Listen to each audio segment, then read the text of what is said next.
السلام علیکم۔ شفق YouTube channel کے ساتھ میں ہوں آپ کی ہوسٹ مہرما۔ ایک سال اور گزر گیا، صبح ہوتی ہے شام ہوتی ہے، زندگی یوں ہی تمام ہوتی ہے۔ اللہ تعالیٰ اپنے بندے سے فرماتا ہے کہ میں تجھ پر اپنی رحمت و کرم کے فیضان سے تجھے تیری مانگی ہوئی چیزیں عطا کرتا ہوں۔ تو میری دی ہوئی چیز کو میری نافرمانی کے لیے مددگار بناتا ہے۔ کتنی اچھائیاں ہیں جو میں تجھ سے کرتا ہوں اور کتنی بدعمالیاں ہیں جو تو میرے حق میں کرتا ہے۔ ہو سکتا ہے کہ میں تجھ سے ایسا ناراض ہو جاؤں گا اور اس کے بعد کبھی راضی نہ ہوں گا۔ اس وقت تیرا کیا جواب ہوگا جب تیرے خلاف تیرے اعضاء گواہی دے رہے ہوں گے، جسے تو سن بھی رہا ہوگا اور دیکھ بھی رہا ہوگا۔ اس دن ہر شخص اپنے کیے ہوئے کاموں کو حاضر پائے گا۔ حضرت مالک بن دینار کا پڑوسی درد سے تڑپ رہا تھا۔ وہ پڑوسی کے گھر گئے، وہ موت کی سختیوں میں مبتلا تھا۔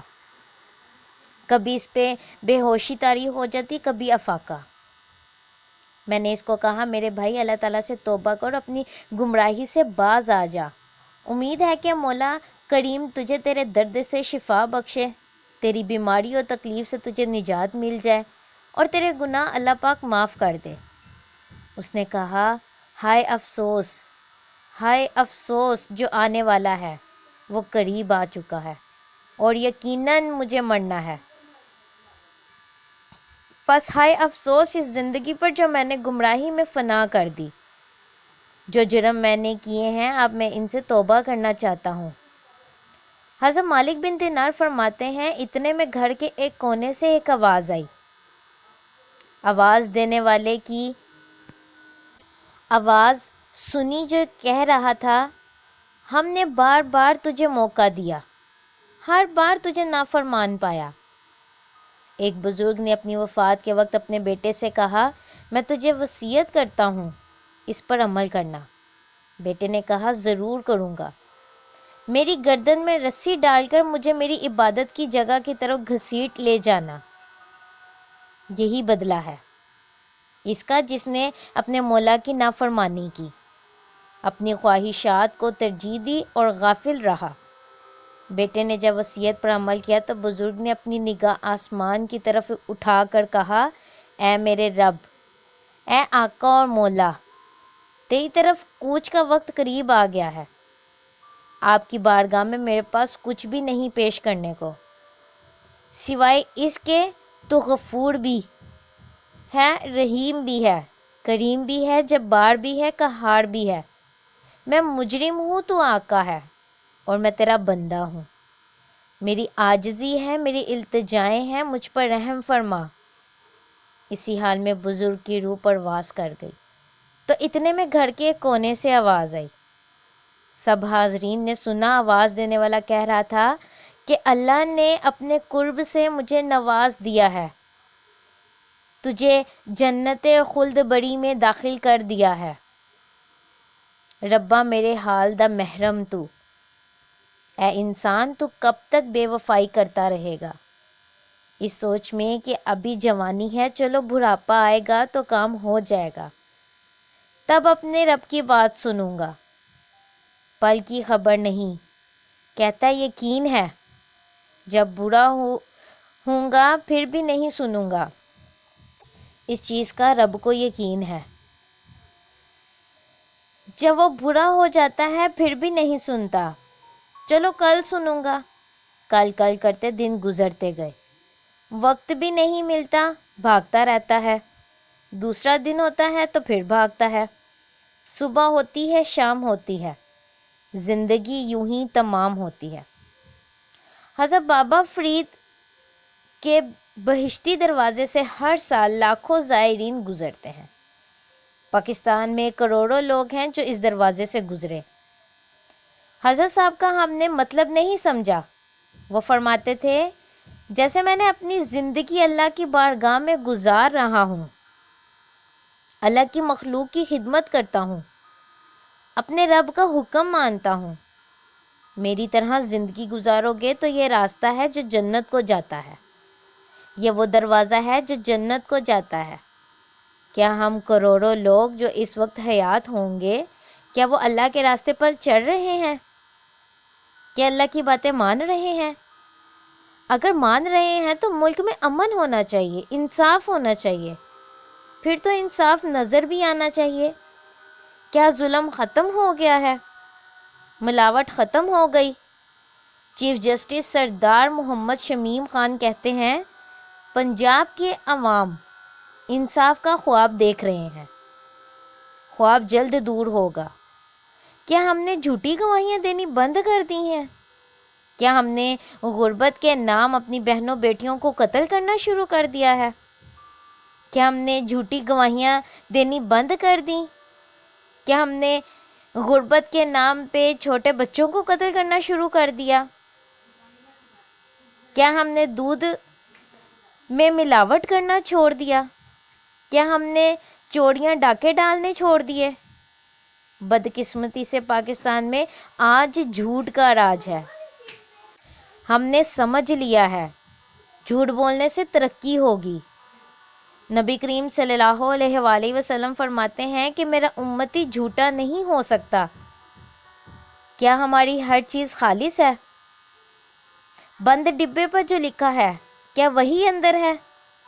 جبکہ گوڑے نے اس بند ڈبے پر جو لکھا ہے وہی ہے۔ کیا ہم نے اپنے پیارے نبی صلی اللہ علیہ وآلہ وسلم کی بات مانتے ہیں یا ماننی چھوڑ دی ہے؟ کیا ایک جھوٹ کو چھپانے کے لیے ہم کئی جھوٹ نہیں بولتے؟ اپنے بچوں کے سامنے جھوٹ نہیں بولتے؟ میری بھابھی فیملی کے ساتھ امریکہ میں رہتی ہے۔ اس کے پڑوسی کے ساتھ میاں بیوی ایک بیٹا رہتا ہے۔ اس کی پڑوس کے ساتھ دعا سلام تھی۔ ایک دن انگریز میاں بیوی کسی کام کے سلسلے میں بازار جانے لگے تو ان کو کہا کہ ہم تھوڑی دیر میں آ جائیں گے، ہمارا بیٹا گھر میں اکیلا ہے، وہ اندر پڑھائی کر رہا ہے، ہم ابھی آ جائیں گے۔ ان کے جانے کے بعد گھر میں ٹھا کی آواز آئی تو ہم نے دروازے پر دستک دی کہ بیٹا کیا ہوا؟ بیٹے نے دروازہ کھولا تو دیکھا تو اس کے ہاتھ سے گلاس ٹوٹ گیا تھا۔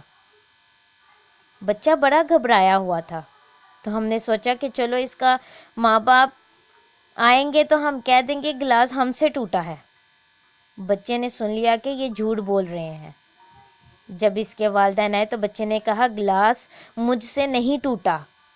اسی وقت انہوں نے فیصلہ کر لیا کہ ہمیں گھر چھوڑ کر کہیں اور جگہ جانا چاہیے۔ یہ کیسے ہمارے پڑوسی ہیں؟ ہمارے بچے کو جھوٹ سکھا رہے ہیں۔ یہ قومیں جو دنیا میں ترقی کر رہی ہیں اور ہمارا معاشرہ کہاں جا رہا ہے؟ کہنے کو ہم تو مسلمان ہیں۔ بیوی کو قتل کر کے نعش موٹر سائیکل سے باندھ کر سڑکوں پر گھسیٹتا رہا۔ میں نے شادی اور کرنی ہے، مجھے لکھ کر دو۔ کیا یہ انسانیت ہے؟ افسوس صد افسوس، ہماری اکثریت اپنی خواہشات کے لیے بے گناہ انسانوں کی جان لینے کے لیے ہر وقت تیار رہتے ہیں۔ اللہ کو کیسے راضی کرنا ہے؟ کیا ہر وقت رب رب کرنے سے رب ملتا ہے؟ بندہ ساری عمر جنگلوں میں رب رب کرتا رہے، رب کو ملنے کے لیے اس کے بندوں کی خدمت کرتا ہے، تب رب ملتا ہے۔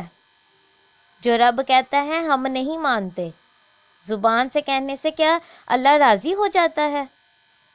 اللہ تعالیٰ فرماتے ہیں تم دنیا کی محبت رکھتے ہو، مجھ سے محبت نہیں رکھتے، آخرت کو چھوڑ دیا ہے۔ اس روز بہت سے چہرے تر و تازہ ہوں گے، با رونق ہوں گے، اور رب کی طرف دیکھتے ہوئے خوش ہو رہے ہوں گے، اور اس دن کتنے بدرونق چہرے ہوں گے اور اداس ہوں گے کہ ان کے ساتھ کمر توڑ دینے والا معاملہ کیا جائے گا۔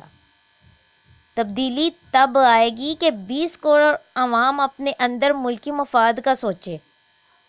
جب اللہ کے رسول صلی اللہ علیہ وآلہ وسلم نے فرمایا ہے کہ مسلمان کا بھائی ہے، کیا ہم بھائی ہیں؟ کیا وزیر اعظم عمران خان اکیلے کیسے ملک میں تبدیلی لا سکتے ہیں؟ کیا وہ امام سمینی بن جائیں؟ پیارے سے ہم نے ماننا ہی نہیں۔ ہمیں سب کو جو اللہ تعالیٰ نے ہمیں آزاد ملک دیا ہے ہم اس کی قدر نہیں کر رہے۔ امریکہ عوام ہو، انگلینڈ ہو، ہر شخص اپنی ڈیوٹی پر اپنا فرض سمجھ کر ادا کر رہا ہے۔ اب ساری دنیا سے زیادہ ترقی چین کر گیا، اس نے بڑے بڑے ملکوں کو پیچھے چھوڑ دیا۔ اللہ تعالیٰ کو ہم نہیں مانتے اور مسلمانوں کے سارے ملک سب سے پیچھے رہ گئے جو اللہ تعالیٰ کو مانتے ہیں۔ مسلمان ملکوں کو اللہ تعالیٰ نے ہر نعمت سے نوازا ہے، تو یہ ہماری بدقسمتی نہیں تو اور کیا ہے؟ ہم ہر طرف سے مقروض ہیں، کیسے نکلیں گے؟ حکومت کو چاہیے سب کے لیے اعلان کرنا ہوگا، آج کے دن تک جو ہو گیا وہ ہو گیا، آج کے دن کے بعد کوئی ہو یا بڑا ہو یا چھوٹا ہو، کسی کو معافی نہیں۔ فتح مکہ جب فتح ہو گیا تو نبی کریم صلی اللہ علیہ وآلہ وسلم نے ہر کسی کو معاف کر دیا، چاہے کوئی مسلمان تھا یا کوئی غیر مسلم تھے، سب کو آپ صلی اللہ علیہ وآلہ وسلم نے معاف کر دیا۔ اس کے بعد کسی کو کوئی معافی نہیں۔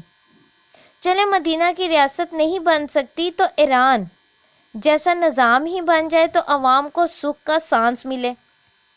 ایک تو عدلیہ ہے ملک میں، دوسرا میڈیا ہے عدالت۔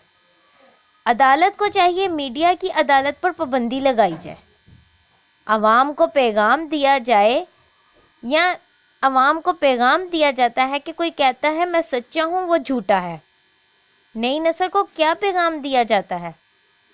ایک انگریز میاں بیوی مسلمان ہوئے تو انہوں نے سوچا پاکستان جاتے ہیں، وہاں کے لوگوں سے ملتے ہیں۔ جب ملے تو زیادہ تر تنگی کی حالت میں گزارا کر رہے ہیں۔ ہم نے دنیا کا سفر کیا، نہ کسی کو سکون نہ امن دیکھا، صبر ضرور دیکھا، زیادہ تر غریبوں کا صبر دیکھا، عوام کا ہجوم دیکھا، بے روزگاری دیکھی۔ پاکستان ہم اس لیے آئے، بڑا ملک ہے، پہلا اسلامی ایٹمی ملک ہے۔ تعلیم کا نصاب دیکھ کر حیران ہو گئے، امیر اور غریب بچوں کا نصاب دیکھ کر امیر بچے کچھ اور پڑھ رہے ہیں، غریب کچھ اور پڑھ رہے ہیں۔ اسی طرح ٹریفک ہجوم دیکھ کر حیران رہ گئے۔ یہ واحد ملک ہے جس کے حکمران امیر ہیں اور عوام غریب ہیں۔ پاکستان ایک مسلمان ملک ہے، مگر ہمیں صورتحال گھمبیر ہی نظر آئی۔ جتنی افراتفری سڑکوں پر دیکھی ہے، کوئی اپنے کام پر نہیں پہنچ سکا، یعنی کوئی وقت پر، چاہے جتنا مرضی ضروری کام ہو، وقت پر نہیں پہنچ سکا۔ جب پاکستان آ رہے تھے تو ہم نے پرانے کپڑوں کے 2 کنٹینر بک کرائے تھے کہ غریبوں کو دیں گے تاکہ ضرورت مندوں کو مل جائے۔ جب ہم نے غریب گھروں میں جا کر دیکھا، اپنا سر پکڑ لیا کہ بچے سردی میں ٹھٹر رہے تھے، کس کو دیں اور کس کو نہ دیں۔ بسترے تو کیا، لوگوں کے پاس برتن بھی نہیں تھے کھانے پینے کے لیے، وہ گھر کا کرایہ کیسے دیتے ہیں؟ ہم حیران ہو رہے ہیں کہ چند 100 ماہانہ میں کیسے گزارا کرتے ہیں، بجلی کا بل کہاں سے دیتے ہیں۔ لوگوں کے چہروں پر خوشی نہیں دیکھی۔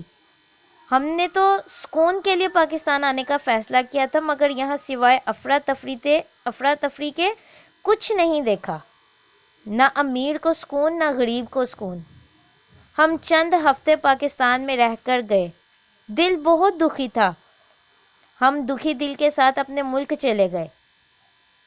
موجودہ حکومت کو ابھی 1.5 سال ہوا ہے، مگر وہ ابھی سے اپنی پارلیمنٹ کو بچانے میں لگ جاتے ہیں۔ عوام کی طرف یا ان کے لیے فلاحی کاموں پر توجہ کیسے ہوگی؟ ان کے مسائل وہاں کے وہاں رہتے ہیں۔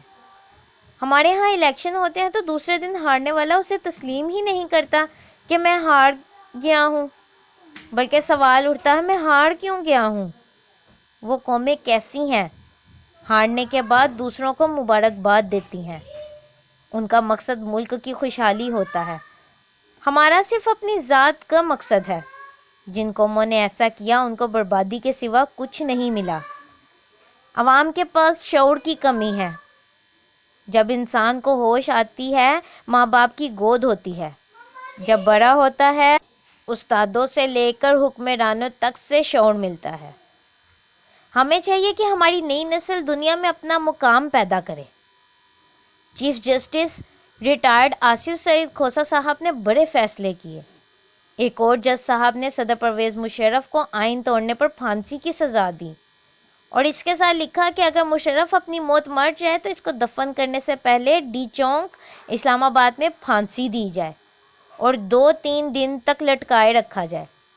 مگر قابل غور بات یہ ہے کہ زینب کے والد کی درخواست پر کہ مجرم کو سرعام پھانسی دی جائے تاکہ آنے والے دنوں میں لوگ عبرت حاصل کریں کہ میری بیٹی کے ساتھ ظلم تو ہو گیا، دوسروں کو بھی عبرت ہو۔ آج 1 سال اور بیت گیا۔ سوچنے کا مقام ہے کہ ہم نے کیا حاصل کیا، کیا کھویا۔ ہمیں نئے سال پر عہد کرنا چاہیے کہ ہم اس وطن کو امن کا گہوارہ بنائیں گے، اس کو قائد اعظم کے فرمان پر عمل پیرا ہوتے ہوئے کام کریں گے تاکہ پاکستان کا نام دنیا میں بلند ہو۔ اس کے لیے متحد ہو کر آگے بڑھنا ہوگا، تبھی تو تبدیلی آئے گی۔ شکریہ۔ اس طرح کی مزید ویڈیو سننے کے لیے ہمارے چینل کو لائک اور سبسکرائب کرنا مت بھولیں۔